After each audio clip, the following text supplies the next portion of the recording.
আল্লাহর নবী রাহমাতুল লিল আলামিন দাওয়াত নিয়ে তায়েফের ময়দানে চলে গেছেন। তায়েফের সর্দাররা মিটিং করে পরামর্শ করলো মুহাম্মদের ব্যাপারে একটা অপপ্রচার চালানোর দরকার, যে অপপ্রচারের কারণে আরবের তায়েফের কোনো মানুষ মুহাম্মদের কাছে যাবে না। কি করা যায়? এলাকার ছোট্ট ছোট্ট বাচ্চাদেরকে নবীর পিছনে লাগায় দিছে,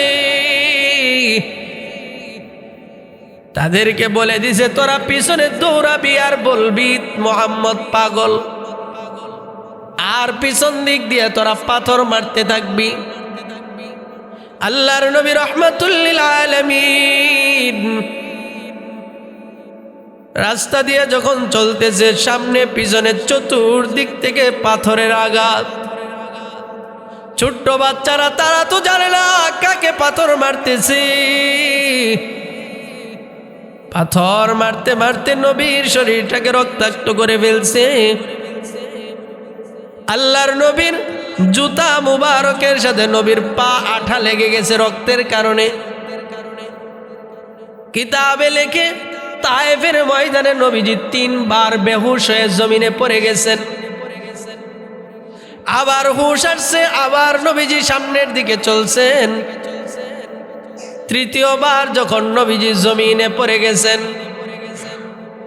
আল্লাহর নবীকে হযরতে যায়েদ রাদিয়াল্লাহু তাআলা আনহু কাদের মধ্যে করে নিয়া, আল্লাহর নবী আর হাঁটতে পারেন না, শরীরটা অসুস্থ হয়ে গেছে, দুর্বল হয়ে গেছে, রক্ত ঝরতে ঝরতে। আল্লাহর নবীকে কাঁধে নিয়ে একটা আঙ্গুরের বাগানের ভিতরে ঢুকছে। বাগানের মালিকের নাম হলো আদ্দাস। আদ্দাসের বাগানের ভিতরে যখন ঢুকছে, বাগানের মধ্যে একটা কর্মচারী কাজ করতেছে। আল্লাহর নবীর শরীরের রক্ত দেখা তার অন্তরে পর্যন্ত মায়া লেগে গেছে। আল্লাহর নবীর কাছে এক থোকা আঙ্গুর পেড়ে এনে দিয়ে বলে, মুহাম্মদ, এই আঙ্গুরটা তোমার জন্য আমি অনেক শখ করে এনেছি, তুমি আঙ্গুরটা খাও। কোনো মানুষকে এভাবে মারতে পারে না, এভাবে কষ্ট দিতে পারে না। এ মুহাম্মদ, যদিও আমি তোমার উপর এখনো কালিমা পড়ি নাই, এরপরে অনেক শখ করে তোমার জন্য এটা এনেছি, তুমি আঙ্গুরটা গ্রহণ করো। আল্লাহর নবী কাফেরের হাদিয়াটা গ্রহণ করলেন। আল্লাহর নবীর শরীর থেকে তায়েফের ময়দানে রক্ত ঝরলো।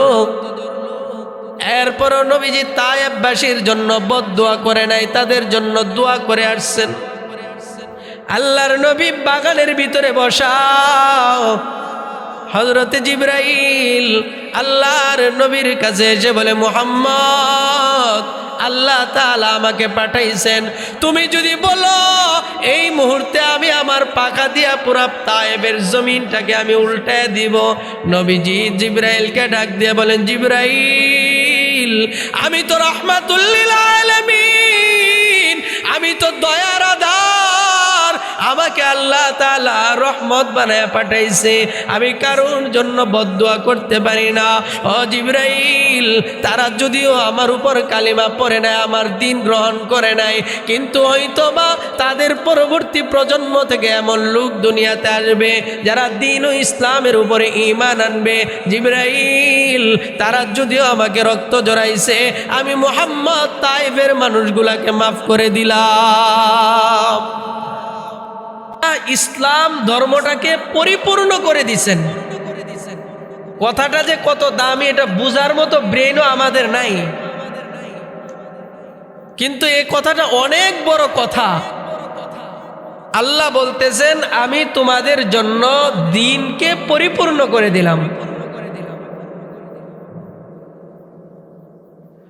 ওয়া আতমামতু আলাইকুম নি'মাতি, আল্লাহ তাআলার 2 নাম্বার ঘোষণা এই আয়াতের মধ্যে, যে ওয়া আতমামতু আলাইকুম নি'মাতি, এই দ্বীনকে পরিপূর্ণ করার মাধ্যমে তোমাদের উপর আমার নিয়ামতকেও পরিপূর্ণ করে দিলাম। 3 নাম্বার ঘোষণা, সবাই বুঝবে না, যারা বুঝবে তাদের কাছে কথাটা অনেক দামি। আল্লাহর 3 নাম্বার ঘোষণা, ওয়ারাদিতু লাকুমুল ইসলামা দীনা, আমি আল্লাহ তোমাদের জন্য ইসলামকে দ্বীন হিসাবে মনোনীত করে দিলাম। কয়টা ঘোষণা এই আয়াতে? বলেন না কেন? 3টা ঘোষণা আল্লাহ তাআলা এই আয়াতের মধ্যে দিয়ে দিয়েছেন। 1 নাম্বার, দ্বীন কমপ্লিট। 2 নাম্বার, দ্বীন কমপ্লিটের মাধ্যমে আল্লাহ তাআলা আমাদের উপর তার নিয়ামতকেও পুরা করে দিয়েছেন। 3 নাম্বার, ইসলামকে আল্লাহ তাআলা আমাদের জন্য মনোনীত ধর্ম বানাইছেন। 3টা ঘোষণা আল্লাহ তাআলা এই আয়াতের মধ্যে দিয়েছেন। এখন দ্বীন কমপ্লিট কিভাবে? ইসলাম কমপ্লিট কিভাবে? ইসলাম যে কমপ্লিট, এটা যারা ইসলাম নিয়ে রিসার্চ করে তারা বুঝতে পারে। একটা মানুষের জীবনের শুরু থেকে শেষ পর্যন্ত মানব জীবনে যত বিধান আছে, মানব জীবনে যত করণীয় আছে, মানব জীবনে যত বর্জনীয় আছে, সব কিছু ইসলামের বিধানে আছে না নাই? সবাই বলেন না কেন, আছে না নাই? একটা মুসলমান সকালবেলা যদি ঘুম থেকে উঠে জিজ্ঞাসা করে যে এখন আমার করণীয় কি, ইসলাম বলে দিবে এখন তোমার করণীয় হচ্ছে ফজরের নামাজ। বান্দার পেরেশানির কোনো কারণ নাই, সব লিপিবদ্ধ আছে, সব বিন্যস্ত করা আছে। বান্দা ফজরের নামাজ পড়ে যদি জিজ্ঞাসা করে এখন আমার করণীয় কি, এখানেও পেরেশানির কোনো কারণ নাই। কোরআন স্পষ্ট বলে দিয়েছে, ইয়া আইয়ুহাল্লাযীনা আমানু, আল্লাহ কোরআনে বলে দিয়েছেন, ফাইযা কুদিয়াতিস সালাতু ফান্তাশিরু ফিল আরদ, বান্দা নামাজ শেষ, এখন আর বসে থাকার দরকার নাই, হালাল রিজিকের তালাশে জমিনে ছড়িয়ে পড়ো। এখন কাজ শেষ করে আবার বান্দা জিজ্ঞাসা করলো এখন আমার করণীয় কি, আবার আল্লাহ যেন বলে দিতেছেন এখন তোমার জোহরের নামাজ। জীবনের প্রতিটা ক্ষেত্র, আমার সময়টা কিভাবে অতিবাহিত হবে, আমি কোন কাজটা কিভাবে করব, কতটুকু করব, সব কিছু নির্ধারিত আছে না নাই? পৃথিবীতে আর কোনো ধর্ম এরকম নাই যেই ধর্মে সমস্ত কাজগুলো নির্ধারিত, যেই ধর্মে সমস্ত কাজের সময়টা পর্যন্ত নির্ধারিত, যেই ধর্মে সমস্ত কাজের পরিমাণ পর্যন্ত নির্ধারিত, এরকম আর কোনো ধর্ম নাই। একমাত্র ধর্ম আছে, সেটা কি? সবাই বলেন, সেই ধর্মটা কি? ইসলাম। আপনি রোজা রাখবেন আল্লাহর জন্য, কখন থেকে কতটুকু রাখবেন নির্ধারিত আছে না নাই? 1 সেকেন্ড কম রাখলেও হবে না, 1 সেকেন্ড বেশি রাখলেও হবে না। তো জীবন বিধানের প্রতিটা সেক্টর, প্রতিটা ক্ষেত্রে আল্লাহ তাআলা ইসলাম দিয়েছেন এবং ইসলামের মধ্যে মানব জীবনের যা কিছু আছে সব কিছু উল্লেখ করা আছে। মুহতারাম হাজিরিন, যেহেতু ইসলাম মানুষের জন্য কোনটা করণীয় কোনটা বর্জনীয় নির্ধারণ করে দিয়েছেন, সুতরাং পৃথিবীর কোনো মানুষের এইখানে হাত দিয়ে কোনো কিছু কমানোর বা বাড়ানোর কোনো সুযোগ আছে? বলেন, কোনো সুযোগ আছে? নাই। ইসলাম পরিপূর্ণ, এখানে বাড়ানোর কমানোর কোনো সুযোগ নাই। এক কাফের আইসা বলে, সাহাবীকে বলতেছে যে তোমাদের ধর্ম এটা কেমন ধর্ম যেখানে বাথরুমে কেমনে ঢুকবা এটাও শিখায়? সাহাবী জবাব দিলেন, হ্যাঁ, আমরা তো এমন এক ধর্ম পাইছি যেখানে বাথরুমটা কিভাবে করতে হবে ওইটাও আমাদেরকে শিখাইয়া দিছে। সুবহানাল্লাহ। তাহলে আমাদের জীবনের প্রতিটা ক্ষেত্রে যা করণীয় ইসলামের মধ্যে এটার তরিকা আছে না নাই? বান্দা খানা কিভাবে খাবে, রাসূল খানা খায়া দেখাইয়া দিছে। বান্দা রাস্তায় চলবে তো কিভাবে চলবে, আল্লাহর নবী হাইটা দেখাইয়া দিছে। বান্দা কথা বলবে তো কিভাবে বলবে, আল্লাহর নবী কথা বইলা দেখাইয়া দিছে। বান্দা হাসবে তো কিভাবে হাসবে, আল্লাহর নবী হাসি দিয়া দেখাইয়া দিছে। বান্দা কাঁদবে তো কিভাবে কাঁদবে, আল্লাহর নবী কেঁদে শিখাইয়া দিছে। বান্দা ঘরের ভিতরে যাবে, বিবির সাথে কেমন মুআমালা করবে, আল্লাহর নবী তার আচরণের মাধ্যমে শিখাইয়া দিছে। সবকিছু আছে না নাই? এক এক Islam is complete code of life. Islam পূর্ণাঙ্গ জীবন ব্যবস্থা, কোনো অসম্পূর্ণতা ইসলামের মধ্যে নাই, কোনো দিক দিয়ে নাই, সব কিছু ইসলামের মধ্যে আছে। কিন্তু আফসোসের বিষয় হলো যে ইসলাম আমাদের জন্য আল্লাহর পক্ষ থেকে এত বড় নিয়ামত। মানুষের একটা কথা আছে, মানুষ যে জিনিস সহজে পায় এটার কদর মানুষ বুঝে না। কি বলেন, ঠিক না? তরকারি যখন সস্তা হয়, মূলা যখন সস্তা হয় তখন আর খাওয়াইয়া পাওয়া যায় না। আর যখন 100 টাকা কেজি থাকে তখন মূলাও যেন গুস্তের মতো স্বাদ লাগে। মানুষ যে জিনিসটা সহজে পায় ওই জিনিসটার কদর মানুষ বুঝে না। আমরা তো ইসলাম সহজে পায়া গেছি, এজন্য ইসলামের কদর আমাদের মধ্যে নাই। মুসলমানের ঘরে জন্ম নিয়েও আজকে মুসলমানের সন্তান ইসলামের সৌন্দর্য উপভোগ করতে পারে না। মুসলমানের ঘরে জন্ম নিয়েও সে ইসলামের সৌন্দর্যটা সে বুঝতে পারে না। অথচ ইসলাম তো এটা এমন একটা ঘর, ইসলাম তো এটা এমন একটা ঘর যে ঘরের ভিতরে ঢুকলো তো মানুষের দুনিয়াটাও শান্তির হয়ে যাবে, পরকালটাও শান্তির হয়ে যাবে। কিন্তু এই শান্তি বা এই সৌন্দর্য মুসলমান বুঝে না। মুহতারাম হাজিরিন, ইসলাম আমরা পেয়েছি আল্লাহর দেওয়া নিয়ামত। ইসলামের উপর চলা এবং ইসলামের উপর টিকে থাকা কিন্তু সহজ না। কথাটা দিল দিয়া বুঝবেন।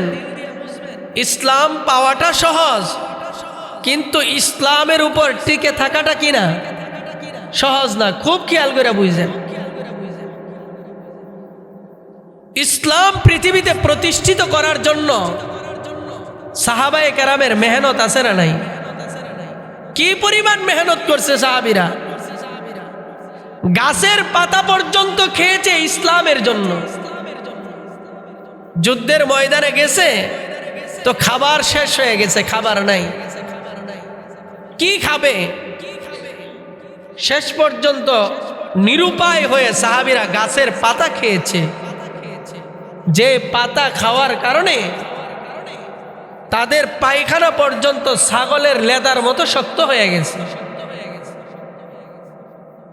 এতটুকু কুরবানি তারা করেছে। মুহাম্মদ আরবি সাল্লাল্লাহু আলাইহি ওয়াসাল্লাম ওনার নবুয়তির 23 বছর জিন্দেগি, জীবনের সব ত্যাগ করে ইসলামের জন্য কষ্ট সয়ে গেছেন। নবুয়তির পর থেকে নবীর উপর অত্যাচার শুরু, মৃত্যু পর্যন্ত নবীজি অত্যাচার সহ্য করে গেছেন ইসলামের জন্য। দাওয়াত দিতে শুরু করছেন তো আপন চাচারা পর্যন্ত শত্রু হয়ে গেছে। আল্লাহর নবী সবাইকে জমাইছেন, পাহাড়ের পাদদেশে জমায়ে বলেন, হে আমার গোত্রের লোকেরা, আমি যদি তোমাদেরকে এখন বলি যে পাহাড়ের পিছন থেকে একজন শত্রু আসতেছে তোমাদেরকে আক্রমণ করার জন্য, তোমরা কি বিশ্বাস করবে? সবাই এক বাক্যে জবাব দিল, হ্যাঁ অবশ্যই, আপনি তো আল আমিন, আপনার জীবনে তো আপনি কোনোদিন মিথ্যা বলেন নাই, অবশ্যই বিশ্বাস করব। আল্লাহর নবী তখন বললেন, যদি বিশ্বাস করেন তাইলে শুনে নেন, আমি আপনাদের সামনে আযাব দেখতেছি। যদি এক আল্লাহর উপর ঈমান না আনেন তাইলে আপনাদের জন্য জাহান্নাম। এই কথা বলতে দেরি নবীর চাচা আবু লাহাব ডাক দিয়া বলে, তাব্বাল্লাকা ইয়া মুহাম্মদ আলি হাযা জামাআতানা। মুহাম্মদ বাতিজা, তুই ধ্বংস হয়ে যা, এই জন্য তুই আমাদেরকে জমা করছ। নাউজুবিল্লাহ কইতেন না? নবীর মনটা খারাপ হয়ে গেছে, নবীজির জন্য ধ্বংসের বদদুয়া করে দিছে। আল্লাহর নবীর জন্য যখন বদদুয়া করছে, আল্লাহ শুনছে কি শুনছে না? আল্লাহর নবীর জন্য যখন ধ্বংস কামনা করছে, আল্লাহ তাআলা বলে দিলেন তাব্বাত ইয়াদা আবি লাহাব, হে আবু লাহাব, তুমি মুহাম্মদের জন্য ধ্বংস কামনা করছো। মুহাম্মদ ধ্বংস হবে না, মুহাম্মদ ঠিকই থাকবে, কারণ মুহাম্মদকে টিকায় রাখার জিম্মাদারি তো আমি আল্লাহ নিছি। ওয়াল্লাহু ইয়াসিমুকা মিনান নাস, আল্লাহ কোরআনে বলছে মুহাম্মদ তুমি টেনশন করো না, যেখানেই বিপদ আসবে ওইখানেই আমার দয়া তোমার সাথে লেগে যাবে, আমি আল্লাহ তোমাকে হেফাজত করব। আমার আল্লাহ তো ওয়াদা দিয়ে দিছেন। এই জন্য আল্লাহ বলে দিলেন আবু লাহাব, আমার বন্ধু ধ্বংস হবে না, বরং বন্ধুর জন্য তুই অমঙ্গল কামনা করার কারণে তোকেই আমি ধ্বংস করে দিলাম। তো মেরে ভাই ও দুস্থ বুজুর্গ, আল্লাহর নবীর দাওয়াতি জিন্দেগির শুরু থেকে শত্রুতা শুরু। 23 বছর জিন্দেগি নবীজি দাওয়াত দিয়েছেন, শুধু কষ্ট আর কষ্ট। তায়েফের ময়দানে পাথর, উহুদের ময়দানে দান শহীদ, খন্দকের ময়দানে পেটে পাথর, কত কষ্টই না নবীজি করেছেন একমাত্র এই দিনের জন্য। কি বলেন, ঠিক কি ঠিক না? দিনের জন্য নবীজি ওনার জীবনের সব সুখ বিসর্জন দিয়ে দিচ্ছেন। আল্লাহর নবী এই দিনের জন্য দুনিয়ার কোনো কিছু চান নাই, সব বাদ দিয়া উম্মতকে কিভাবে জান্নাতের দিকে নিয়ে যাইতে পারবেন এই ফিকির করছেন। নবীর ওই মেহনতের বদৌলতেই তো আজকে আমরা নীলক্ষাতে বৈশা ইসলাম পাইছি। কি বলেন, ঠিক কি ঠিক না? কি কষ্ট নবীজি সহ্য করছেন। তায়েফের ময়দানের ইতিহাস আমরা শুনি, আমাদের চোখ দিয়ে পানি আসে। আর যে সাহাবীরা দেখছেন তাদের কেমন লাগছে? যেই নবীর জন্য আমার আল্লাহ নিজে পাগল, সমস্ত নবীরা আমার আল্লাহর জন্য পাগল ছিলেন। দুনিয়ার সমস্ত মানুষ আমার আল্লাহর জন্য পাগল, আর আমার আল্লাহ নিজে আমার নবীর জন্য পাগল। ওই নবীকে তারা কেমন কষ্ট দিছে, দিনের জন্য কতটুকু কষ্ট করছেন। আল্লাহর নবী রাহমাতুল লিল আলামিন দাওয়াত নিয়ে তায়েফের ময়দানে চলে গেছেন। তায়েফের সর্দাররা মিটিং করে পরামর্শ করলো মুহাম্মদের ব্যাপারে একটা অপপ্রচার চালানোর দরকার, যে অপপ্রচারের কারণে আরবের তায়েফের কোনো মানুষ মুহাম্মদের কাছে যাবে না। কি করা যায়? এলাকার ছোট্ট ছোট্ট বাচ্চাদেরকে নবীর পিছনে লাগায় দিছে, তাদেরকে বলে দিছে তোরা পিছনে দৌড়াবি আর বলবি মুহাম্মদ পাগল, আর পিছন দিক দিয়ে তোরা পাথর মারতে থাকবি। আল্লাহর নবী রাহমাতুল লিল আলামিন রাস্তা দিয়ে যখন চলতেছে, সামনে পিছনে চতুর্দিক থেকে পাথরের আঘাত। ছোট্ট বাচ্চারা তারা তো জানে না কাকে পাথর মারতেছে।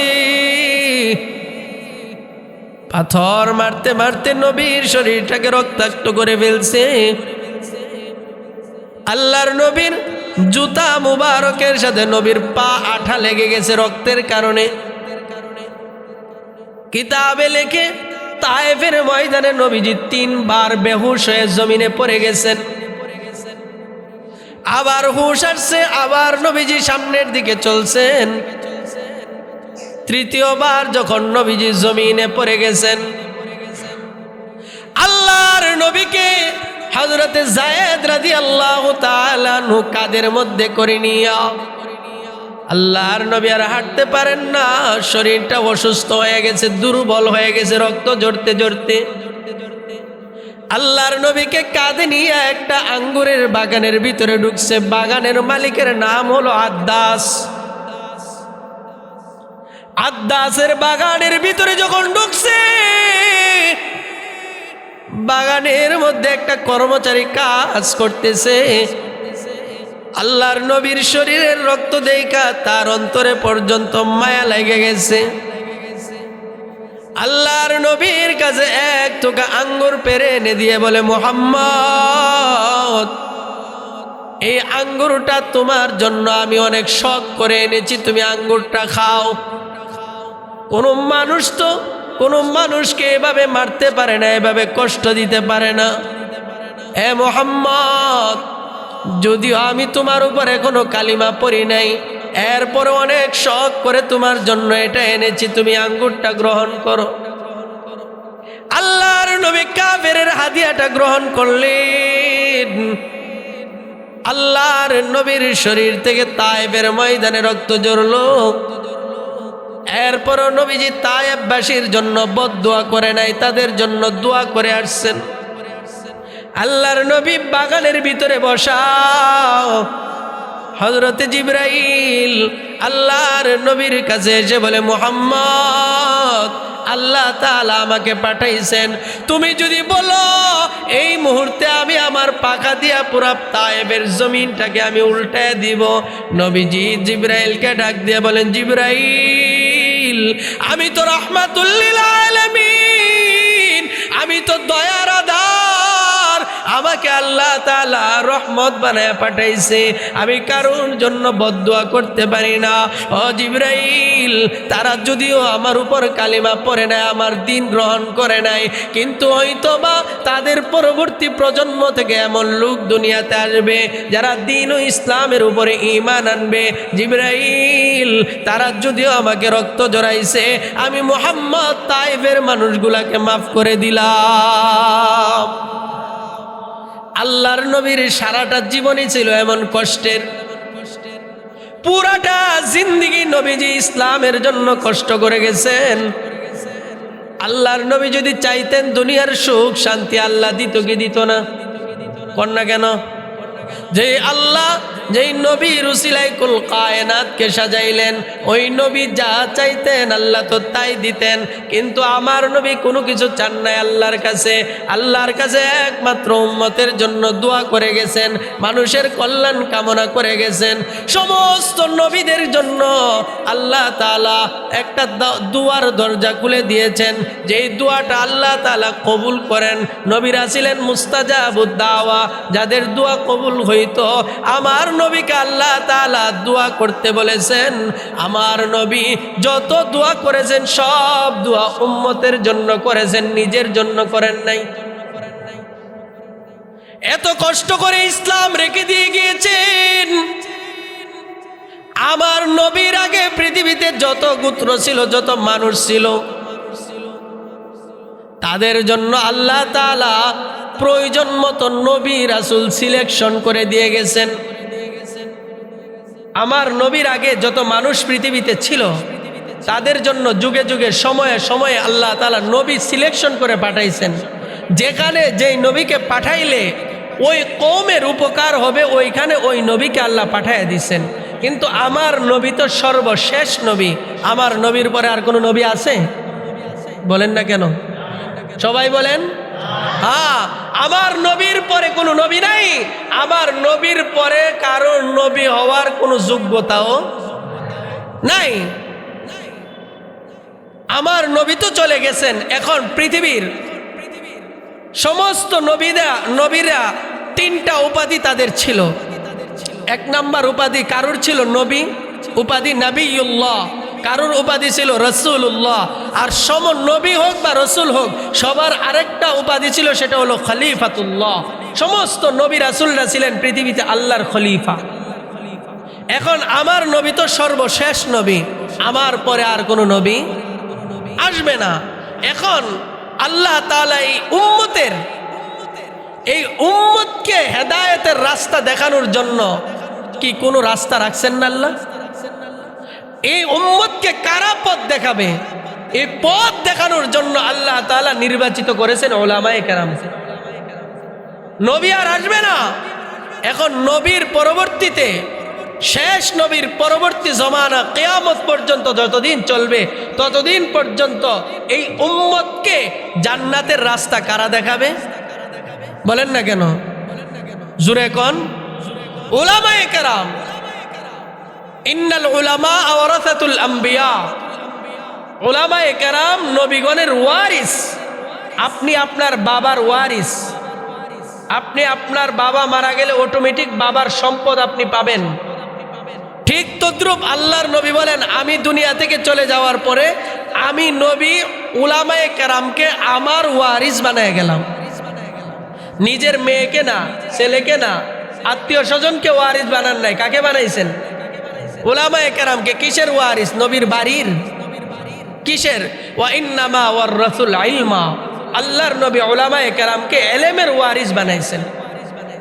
আমার নবী চলে গেছেন, আমার নবী উম্মতের কাছে দুইটা জিনিস আমানত হিসাবে রেখে গেছেন। একটা হলো কুরআন আর একটা হলো সুন্নাহ, হাদিস। এই দুইটা জিনিসের ওয়ারিস নবীজি উলামায়ে কেরামকে বানায় গেছেন।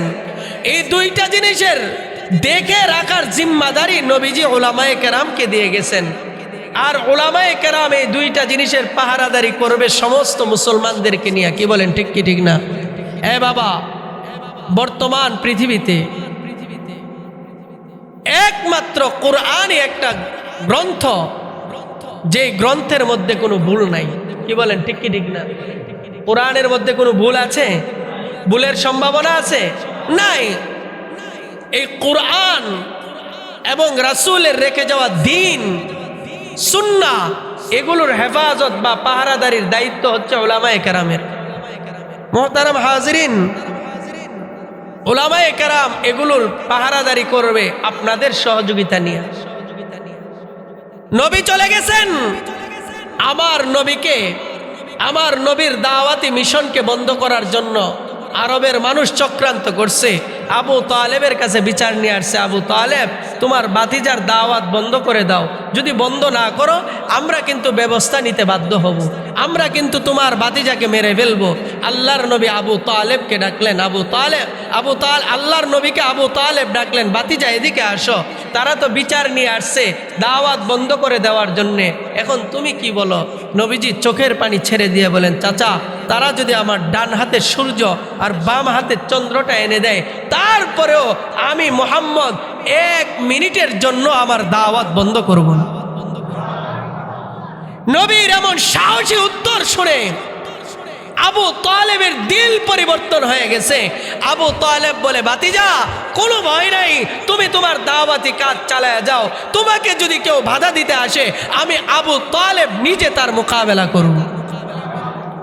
আমার নবী দুনিয়ার কোনো কিছুর পরোয়া করেন নাই, একত্ববাদের ব্যাপারে কোনো ছাড় দেন নাই, সব কিছুর উপরে দ্বীনকে বিজয়ী করার চেষ্টা করছেন। কি বলেন, ঠিক কি ঠিক না? আমার নবী সশরীরে যুদ্ধ করছেন, নিজের জন্য না দ্বীনের জন্য? আমার নবী রক্ত জড়াইছেন নিজের জন্য না দ্বীনের জন্য? আমার নবী পেটে পাথর বাঁধছেন নিজের জন্য না দ্বীনের জন্য? আমার নবী দ্বীনের জন্য পেটে পাথর বাঁধছেন, রক্ত জড়াইছেন, সব রক্ত চক্ষুকে উপেক্ষা করে নবীজি চলেছেন। এখন নবী নাই, উলামায়ে কেরাম এই পৃথিবীর নবীর ওয়ারিস, পৃথিবীতে নবীর ওয়ারিস হিসাবে বেঁচে আছে। আমরাও বলি, আমার নবী তো এমন নবী ছিলেন যিনি কাফেরদের রক্ত চক্ষুকে ভয় পান নাই, যিনি পেটে পাথর বাঁধছেন, যিনি রক্ত জড়াইছেন এই দ্বীনের জন্য। আমরাও ওয়ারিস হিসাবে, নবীর উম্মত হিসাবে আল্লাহর নবীর দ্বীনের জন্য রক্ত জড়াইতে হলে রক্ত জড়াইতে পারি, আবার যদি পেটে পাথর বাঁধতে হয় পেটে পাথর বাঁধতে পারি, যদি জীবন দিতে হয় সাহাবীদের মতো আমরা জীবনও দিতে প্রস্তুত। কি বলেন, ঠিক কি ঠিক না? মুহতারাম হাজিরিন, শুধু ঠিক আর বেঠিক বলা না, শুধু জোরে আওয়াজ করার জন্য কথা বলা না, দিল থেকে অনুধাবন করতে হবে। বর্তমান পৃথিবীতে ইসলামকে পরাজিত করার জন্য কত ধরনের চক্রান্ত শুরু হয়েছে। আমরা তো মুসলমানরা ঘুমায় আছি। অনেক মুসলমান এরকম বলে, হুজুররা এগুলো নিয়ে চিল্লাচিল্লি করে কেন? যার যার ধর্ম সে পালন করবে। কই, ভালোই তো আছি। এ বাবা, গাড়ি যখন চলে, আপনি যখন ঘুমায় থাকেন বুঝা যায় যখন গাড়ি চাকা তুই গাড়ি রয়েছে। কি কন, ঠিক নি? 1 ঘন্টা পরে ঘুমেরতে উঠলে বুঝা যায়, আরে আমি তো আর নীলক্ষণা, আমি তো ঢাকা এসে পড়ছি। কথা কন, ঠিক কি না? আমরা তো ঘুমায় রইছি, আমরা তো গাড়ির ভিতরে ঘুমন্ত ব্যক্তির মতো। অথচ এই ইসলামকে পৃথিবী থেকে বিদায় করার জন্য কত ধরনের ষড়যন্ত্র হচ্ছে। এই ষড়যন্ত্রগুলো যদি সঠিকভাবে মোকাবেলা না করা যায়, তাহলে মনে রাখবেন ইসলামের চিহ্ন পৃথিবীতে থাকবে না। এগুলো মোকাবেলা করার জন্য ঈমানি চেতনা দরকার, সাহসের দরকার। আজকে এই যে ফিলিস্তিনে আক্রমণ করা হচ্ছে, বলেন তো মুসলমানের দোষটা কি? এই যে ফিলিস্তিনে হাজারো মানুষকে হত্যা করা হচ্ছে, বলেন আমাদের দোষটা কি? আপনারা বলেন। ইসরায়েল তারাই বলুক এই ফিলিস্তিনের ছোট ছোট বাচ্চাদের অপরাধটা কি, কেন তাদেরকে মারা হচ্ছে, ফিলিস্তিনের মা বোনদেরকে কেন তারা মারতেছে, তাদের অপরাধটা কি তারা বলুক। কোনো অপরাধ নাই, একটাই অপরাধ, আমরা কেন এই পৃথিবীতে ইসলামের বিজয় দেখতে চাই, এটাই আমাদের অপরাধ, এছাড়া আর আমাদের কোনো অপরাধ নাই। এখন আপনারা বলেন এই অপরাধের কারণে তারা যদি আমাদেরকে মারে, আমরা কি দমে যাব না প্রয়োজনে জীবন দিব? মুহতারাম হাজিরিন, আল্লাহর নবী, গত জুমায় আমি বলেছি, আল্লাহর নবী বলে গেছেন, আবু হুরায়রার হাদিস, যে পৃথিবীতে কিয়ামতের আগে পূর্ব দিকে একটা যুদ্ধ হবে, এই যুদ্ধটার নাম হলো গাজওয়াতুল হিন্দ। যুবক ভাই, আপনারা তো অনেকে মনে মনে কোন হুজুর ইতে এমনি আলোচনা না করে মনে মনে আলোচনা করলেই ভালো। না বাবা না, বর্তমান পৃথিবীতে জিহাদের আলোচনা বা ইসলামের আলোচনা, এটা কি কোরআনের বাইরে না কোরআনের ভিতরে? কথা কন না, কোরআনের বাইরে না ভিতরে? কোরআনের ভিতরের আলোচনা। তাইলে কোরআনের কথা বলবো ভয় কিসের? গত 16টা বছর আমরা এমন একটা অবস্থায় ছিলাম, কোরআনের কোনো কথা বলার শক্তি আমাদের ছিল না, আমরা বলতে পারি নাই, মনে চাইলেও আমরা বলতে পারি নাই। আল্লাহ তাআলা, আল্লাহর বিশেষ দয়া, আল্লাহ আমাদেরকে এখন কথা বলার মতো পরিবেশ করে দিয়েছে। এখনো যদি না বলি, এই পবিত্র মিম্বার এটা আপনাদের পক্ষ থেকে দেওয়া আমানত। আমাকে এখানে বসাইছেন, আপনারা বসাইছেন হক কথাগুলো বলার জন্য। কি বলেন, ঠিক কি ঠিক না? এখানে আমাকে বসাইছেন উম্মতের প্রয়োজনীয় কথাগুলো বলার জন্য। আর আমি এখানে বৈশা যদি আরেকজনকে খুশি করার নিয়ত করি, তাইলে এখানে বসাটা এটা মুনাফিকি হবে। এজন্য এখানে বসে হক কথাটাই বলতে হবে, এতে কারোর পছন্দ হইলো আলহামদুলিল্লাহ, না হইলেও কিছু করার নাই। মুহতারাম হাজিরিন, গজওয়াতুল হিন্দের কথা নবীজি বলে গেছেন। আবু হুরায়রা বলেন, এমন একটা যুদ্ধ হবে, ওই যুদ্ধে যদি কোনো মুসলমান মারা যায়, আল্লাহ তাকে বদরি সাহাবীদের মর্যাদা দান করবে। হযরত আবু হুরায়রা বলেন, আমি যদি ওই যুদ্ধটা পাওয়া যায়, উনফিকু মালি ওয়া নাফসি, আমি ওই যুদ্ধের জন্য আমার জান আর মাল সব আমি ব্যয় করে দিব। এ মুসলমান, আমরা আল্লাহর কাছে চাই, আল্লাহর কাছে প্রার্থনা করি, আল্লাহ যেন আমাদের শরীরের রক্তটাকে আল্লাহর দ্বীনের এই গুরুত্বপূর্ণ কাজের জন্য আল্লাহ কবুল করে, বলেন আমিন। মুহতারাম হাজিরিন, আমরা একটা কথা বলি, এই বাংলাদেশ সম্প্রীতির দেশ। কি বলেন, ঠিক কি ঠিক না? আমার যে দাদা বাবুরা আজকে আমাদেরকে সম্প্রীতি শিখায়, তাদের মতো এত নির্লজ্জ আর কেউ নাই পৃথিবীর মধ্যে। সবচাইতে বেশি সংখ্যালঘুদের উপর অত্যাচার হয় ভারতে। আপনারা ইতিহাস তালাশ করে দেখেন, আমার ভারতের মুসলমানরা কত নির্যাতিত। গত কয়েকদিন আগেও তারা আমাদের মুসলমান ভাইদের কোরআন শরীফ পুড়িয়ে দিয়েছে, মসজিদ ভেঙে দিয়েছে। ওইখানে মুসলমানরা তাদের ঈদটা পর্যন্ত তারা পালন করতে পারে না। আর আমাদের এই দেশে মুসলমানরা পাহারা দেয় আর হিন্দুরা পূজা করে, এরপরও তাদের সহ্য হয় না। একটা কথা আছে, অতি সুখ বলে ভালো লাগে না। স্পষ্ট ভাষায় বলতে চাই, এই দেশ সম্প্রীতির দেশ। এদেশে হিন্দু, মুসলিম, বৌদ্ধ, খ্রিস্টান সবাই আমরা ভাই ভাই হয়ে থাকতে চাই। আমাদের এই সম্প্রীতিকে যারা নষ্ট করতে আসবে, আমরা তাদের বিরুদ্ধে। কথা কন, ঠিক কি ঠিক না? এখন আমরা দেখতেছি আমাদের এই সম্প্রীতিকে নষ্ট করার জন্য একটা কুলাঙ্গারের দল বাইরেছে, এটার নাম হলো ইসকন। তারা আসলে হিন্দুদেরও পক্ষে না, তারা মুসলমানদের যেমন পক্ষে না, তারা হিন্দুদেরও পক্ষে না। এটা অনেক হিন্দু ভাইদের কথাতে আপনারা বুঝছেন, যারা ইন্টারনেটে খবর রাখেন তারা দেখেছেন। তারা আসলে হিন্দুদেরকেও দেখতে পারে না, তারা হচ্ছে জঙ্গি। তারা চায় এই দেশে হিন্দু এবং মুসলমানদের দাঙ্গা লাগায়া ফায়দা লুটতে। কথা কন, ঠিক কিনা? আমাদের একটা কথা আমরা কিতাবে পড়ছিলাম, যে শয়তান যখন আদম আর হাওয়াকে ধোঁকা দিতে পারে না, তখন নাকি সাপের মাথার নিচে গিয়া ফলায়া জান্নাতে গিয়া ঢুকছে। তো আমরা আজকে দেখতেছি যেই সমস্ত জালেমরা বিগত 16 বছর আমাদের এই বাংলাটাকে, যেই দেশটা এদেশের মানুষ রক্ত দিয়ে স্বাধীন করেছে, এই রক্ত দিয়ে স্বাধীন করা দেশটাকে যারা ভারতের কাছে বিক্রি করতে চেয়েছে, এরা যখন লেজ গুটিয়ে পালিয়েছে, এখন তারা যখন দেখতেছে এদেশে তাদের আর দাফন হওয়ারও কোনো সুযোগ নাই, তখন তারা ইসকন নামক সাপের মাথার নিচে বর করে শয়তানের মতো তারা এই দেশে আসার পায়তারা করতেছে। আমরা বলি সাবধান, সাপ মারার জন্য কিন্তু মূসার লাঠি তৈয়ার আছে। আমরা আলহামদুলিল্লাহ, আপনারা দেখেছেন গতকাল আমাদের যে প্রধান উপদেষ্টা সমস্ত ধর্মের মানুষকে ডাকছেন না? হিন্দু, বৌদ্ধ, খ্রিস্টান, মুসলমান সবাই এখানে আছে। সবাই বলেছে ধর্ম যার যার, এই দেশটা আমাদের। এই দেশ যখন স্বাধীন হয়েছে, এই স্বাধীনতার জন্য কি হিন্দুরা রক্ত দেয় নাই?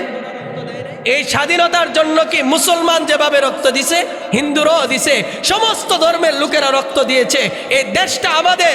আমরা বলি আমরা এই দেশ নিয়ে শান্তিতে আছি, তোমাদের এত চুলকানি কেন? তারা আমাদেরকে নিয়ে শুধু চিন্তা, আমাদের দেশে এই হচ্ছে সেই হচ্ছে। আমরাও বলি তোমরা আগে নিজেরা ঠিক হও। আমার ভারতের মুসলমানদের উপর যেভাবে চক্রান্ত করা হচ্ছে, যেভাবে অত্যাচার করা হচ্ছে, আপনারা দেখেছেন মুস্কান নামক একটা বোন আল্লাহু আকবার শব্দটা উচ্চারণ করার কারণে তাকে তারা জেলে নিয়েছে। দেখছেন না কতবার? আল্লাহু আকবার বলা এটা কি অপরাধ? বলেন, এটা কি অপরাধ? যদি এটা অপরাধ হয়ে থাকে, আমরা বাঙালি মুসলমান যদি আজকে বলি যে এই দেশেও জয় শ্রীরাম বলা অপরাধ, কি বলেন? এটা বলার ক্ষমতা আছে না নাই? আমরা এই দেশের মানুষ, আমরা যদি এই দেশে দাঙ্গা লাগাইতে চাই, আমি বিশ্বাস করি এই বাংলাদেশে যত হিন্দু আছে 10 মিনিটও তারা বাড়িতে থাকতে পারবে না। কিন্তু আমরা এগুলো চাই না। আমরা চাই এই দেশটা সম্প্রীতির দেশ, এখানে সবাই আমরা মিলেমিশে থাকবো। আমাদের সম্প্রীতি যারা নষ্ট করতে আসবে, আমরা তাদের বিরুদ্ধে। কি বলেন, ঠিক কি ঠিক না? এই যে ইসকন, এই যে জঙ্গি সংগঠন, এটা আসলে এই দেশের সম্প্রীতি নষ্ট করার জন্য তারা আসছে। এই দেশের জন্য তাদের ন্যূনতম কোনো অবদান নাই। এই জন্য আমরা এই দেশের হিন্দু, মুসলমান, বৌদ্ধ, খ্রিস্টান সবাই একসাথে আওয়াজ উঠাইতে চাই। আমাদের সম্প্রীতি নষ্টের জন্য যে ইসকন আসছে, এই ইসকন বাংলার জমিনে তাদের ঠাঁই হবে না। কথাগণ ঠিক কিনা? জায়গা থেকে, সব জায়গা থেকে আমরা আওয়াজ উঠাই। আল্লাহ আমাদের এই আওয়াজকে কবুল করুক, বলেন আমিন। মুসলমান প্রস্তুতি নেন। পরিশেষে আমি কথাটাই বলতে চাই, প্রস্তুতি নেন। দিন যাবে, যত দিন যাবে ততই কিন্তু বিপদ ঘনিয়ে আসবে। কি বলেন, ঠিক কি ঠিক না? এজন্য প্রস্তুতি নেওয়া দরকার। যুবক ভাই, আপনাদের পায়ে ধরে বলি, ভুল পথে যায়েন না। পৃথিবীতে ইসলামের বিজয় হয়েছে খেলাফতের মাধ্যমে। বলেন, কিসের মাধ্যমে? খেলাফতের বিকল্প কোনো কিছুর দ্বারা পৃথিবীতে ইসলাম কায়েম অসম্ভব। বিগত দিনে পৃথিবীর কোথাও খেলাফতের দ্বারা ইসলাম কায়েম হয় নাই। কিয়ামত পর্যন্ত পৃথিবীর কোথাও খেলাফত ছাড়া অন্য কোনো কিছুর দ্বারা ইসলাম কায়েম হবেও না। ইসলাম যদি কায়েম করতে হয়, খেলাফতের দরকার আছে না নাই? আজ না হোক কাল আল্লাহ যেন আমাদের এই দেশটাকে খেলাফতের জন্য কবুল করে, বলেন আমিন। আপনারা দেখেছেন এই যে বর্তমান আফগানিস্তান খেলাফতের দ্বারা পরিচালিত হচ্ছে। অল্প কয়েকদিনের ভিতরে আল্লাহর রহমত কিভাবে তাদের উপরে আসছে, তাদের দেশটা শান্তি দিয়ে ভরে গেছে। কি বলেন, ঠিক কি ঠিক না? আমরা চাই আমাদের এই দেশটাও যেন আল্লাহ তাআলা ইসলামী খেলাফতের জন্য কবুল করে, বলেন আমিন। এর মানে কি এটা যে ইসলামী খেলাফত কায়েম হলে হিন্দুরা কষ্টে থাকবে? আপনারা কি আজও পর্যন্ত কোনোদিন শুনছেন যে সৌদি আরব কোনো হিন্দুরে মারছে? আমাদের মুসলিম কান্ট্রিতে, যেখানে এই যে আফগানিস্তানে বর্তমানে হিন্দু আছে না নাই, খ্রিস্টান, বৌদ্ধ, এই পর্যন্ত তালেবান ক্ষমতায় যাওয়ার পরে কোনোদিন শুনছেন আফগানিস্তানে একটা হিন্দু নির্যাতিত হয়েছে, একটা খ্রিস্টান নির্যাতিত হয়েছে? শুনছেন না। ইসলাম কোনোদিন পরস্পর বিরোধিতাকে সমর্থন করে না। ইসলাম কোনোদিন উপরে পড়ে গিয়ে কাউকে আক্রমণ করে না। তবে ইসলামের বিধান হচ্ছে, কেউ যদি আক্রমণ করতে আসে তাকে ছাড়ও দেওয়া যাবে না। আমরা চাই এদেশে যদি ইসলামী খেলাফত কায়েম হয়, খুদার কসম করে বলি, আমার এলাকার যে সমস্ত হিন্দু ভাইরা আছে তারা বর্তমানে চেয়ে শান্তিতে থাকবে। তারা আগের চাইতে ভালো থাকবে। এজন্য আসেন আমরা খেলাফতের দিকে আগায় যাই। যুবক ভাইয়েরা, পথ যদি সঠিক না হয় তাইলে মনে রাখবেন দিন শেষে কোনো ফলাফল আসবে না, দিন শেষে কিচ্ছু পাবেন না। আমার কথায় রাগ করেন না, যারা বুঝার তারা ঠিকই বুঝতেছেন। আপনাদের হাতে পায়ে জোর করে বলি, খেলাফতের জন্য মেহনত করেন। আল্লাহ তাআলা এই মেহনতের দ্বারা যদি খেলাফত কায়েম করে দেয় তাইলে দেখবেন ইনশাআল্লাহ আমার এই দেশটা সুন্দর হয়ে যাবে। আল্লাহ তাআলা আমার এই দেশটাকে সামাজিক সম্প্রীতির একটা দেশ বানায় দেখ, বলেন আমিন। আল্লাহ তাআলা আমাদের এই দেশটাকে ইসকন নামক জঙ্গি সংগঠন সহ আরো যত দেশ বিরোধী সংগঠন আছে সমস্ত সংগঠনকে পরাজিত করে এই দেশটাকে সুন্দরভাবে পরিচালিত করার তৌফিক দান করুক, সকলে বলে আমিন। যুবক ভাইয়েরা, আপনারা দেখেছেন এই যে তালেবান, তালিব শব্দের অর্থ কি বলেন না? তালিব শব্দের অর্থ কি? ছাত্র। আফগানিস্তানে যখন আমেরিকার আক্রমণ চলতেছে, মাদ্রাসার ছাত্ররা তারা যখন দেখেছে অযথা তারা এই দেশের উপর আক্রমণ করতেছে, তখন মোল্লা ওমর রহমতুল্লাহি আলাইহি মাদ্রাসার ছাত্রদেরকে বলছেন, এখন কিতাব বন্ধ রাখো, এখন দেশের জন্য লড়াই করা দরকার। মাদ্রাসার ছাত্ররা তাদের কিতাব বন্ধ করে লড়াইয়ের জন্য চলে গেছে। বাবারে, আপনারা ইতিহাস তালাশ করে দেখবেন এই বিগত কয়েক শত বছরের ভিতরে পৃথিবীতে যারাই বিপ্লব ঘটিয়েছে, বিপ্লবের পিছনে সবচাইতে বড় অবদান উলামায়ে কেরামের। এই যে ভারতবর্ষ থেকে ইংরেজদেরকে তাড়িয়েছে, এই তাড়ানোর পিছনে মুল্লাদের অবদান আছে না নাই? হুসাইন আহমদ মাদানী রহমতুল্লাহি আলাইহি, যিনি ইংরেজ খেলা আন্দোলনের অগ্রণী সেনানায়ক ছিলেন, হুসাইন আহমদ মাদানীর উনার পরিচালনায়, উনার নেতৃত্বে ভারতবর্ষ থেকে ইংরেজদেরকে খেদানো হয়েছে। 2024 সালে আমরা বলতে চাই, বাংলাদেশে যারা রক্তচক্ষু করে যারা তাকাবে, বাংলাদেশকে নিয়ে যারা ভিন্ন চিন্তা করবে, যারা বাংলাদেশকে ভারতের অঙ্গরাজ্য বানাতে চাবে, তাদের মোকাবেলা করার জন্য বাংলার মাদ্রাসার হাজারো ছাত্ররা প্রয়োজনে তাদের টুপি ফেলে মাথায় আবার পাগড়ি বাঁধতে বাধ্য হবে। কথা বলেন ঠিক কিনা? আমরা আমাদের জীবন দিব এই দেশ যেভাবে স্বাধীন আছে, এই দেশের স্বাধীনতা রক্ষার জন্য আমরা অতন্ত্র প্রহরী হয়ে থাকব। আল্লাহ আমাদের সবাইকে তৌফিক দান করুক। নাসরুম মিনাল্লাহি ওয়া ফাতহুন করিব। আসসালামু আলাইকুম ওয়া রাহমাতুল্লাহ। যারা সুন্নাত করি রে সুন্নাত